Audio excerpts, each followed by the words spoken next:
Yo! This is another comic review. This time it's Cable 20 and Our Last Things. A Legion Quest issue. And this is the crystallization coming towards them. Yeah, I figured out, I decided to kind of skim through this, and just for the sake of the quality of the information here, what's happening with the icing, the crystallization of everything, why the universe is ending and everybody's dying, is that the M'Kraan crystal is being divided, and for some reason that's causing everything to crystallize.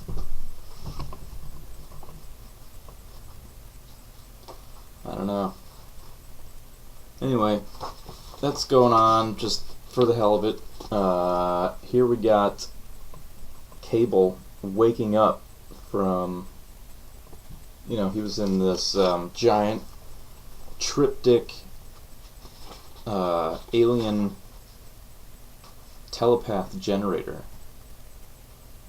He was linked with Xavier and Jean Grey so they could project him into the past momentarily to warn the X-Men there of their mission, since they had lost their memories partially during their travels into the past initially. So what's happening is right here, they're all still in the machine. They're kind of checking on what's going on. They're like, hey man, are you alright? And then Cable just kind of like unleashes a burst of energy and it sends Cyclops back, which, as you know, is Cable's father, even though he looks older. It's from the future. Domino is happy to see that Cable is still alive, because apparently the process might have potentially killed all of them. And here we have him just kind of coming out of it. Jean Grey kind of explains that she has a psionic link with Cable at all times, and she understands to an extent the pain that the alien technovirus constantly inflicts upon him. He says that he can't really remember the events of the past because going in and out of the past just kind of does that to you. So what happens is Charles Xavier reads his mind, and this is kind of just a recap page of what happened in Legion Quest 3. He told them about the M'Kraan crystal, he warned them of their mission, he fought Iceman attacked him, told them to remember to stop Legion if they could. And so that's the recap page. Let me go back to the present. And Angel is just really, really, relieved that Psylocke's still alive, which is his main thing. Everybody's still concerned about the fact that the M'Kraan crystal is still crystallizing everything, and that's why Gambit is a little pissed off, because, he feels that the whole effort with Cable was just slightly useless. But Cable feels otherwise, and this is kind of a goofy page. It looks like they're about to make out, but they're actually just screaming at each other. He just tells them to stay out of it if he doesn't have anything constructive to add. Whilst the women heckle amongst themselves over their men, so to speak. And then Cyclops is just like, hey, we can't afford to be bickering. Lilandra appears again to warn once more of the impending doom. Galaxy upon galaxy is being crystallized, apparently. These are the Shi'ar people. Wait, that's Beast. The Shi'ar people are just kind of watching in terror as galaxy after galaxy is being crystallized on their monitors. They are freaking out. They don't know what to do about it. Beast is doing some contemplations of his own because apparently he's been dedicating his whole life to science. You know, he's fascinated with the mysteries of the universe, and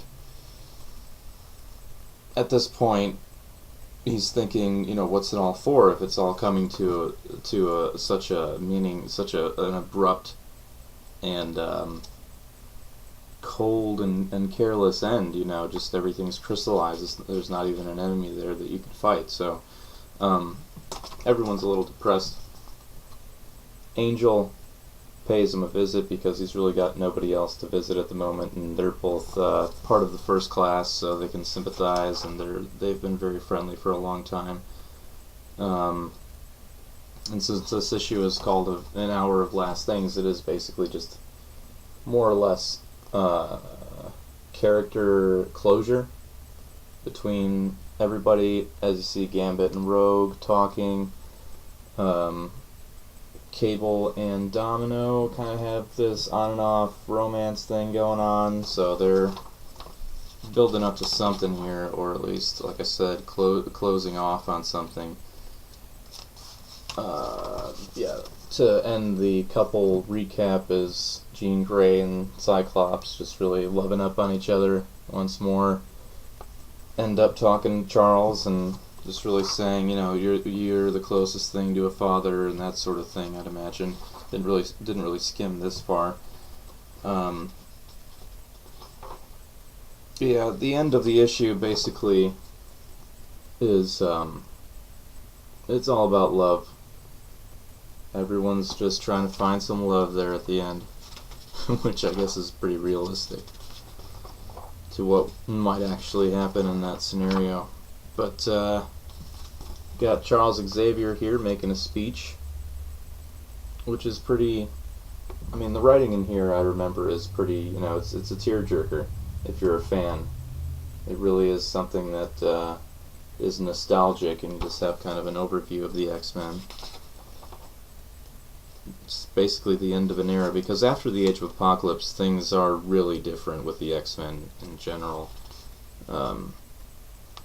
And arguably a lot worse with the whole Onslaught saga following. I just hated all that stuff. It was just terrible, really. But that's my opinion. And then here everything's just kind of screwed. Everybody's fucked. Everybody gets crystallized, and the crystallization explodes, and everyone's dead. And that's it. That's the end, as you can see right here. The end. Boom. So, yep, that's it. And then, of course, like I showed you before, the page where it shows, you know, X-Men is suspended, this is what's coming, everything's different.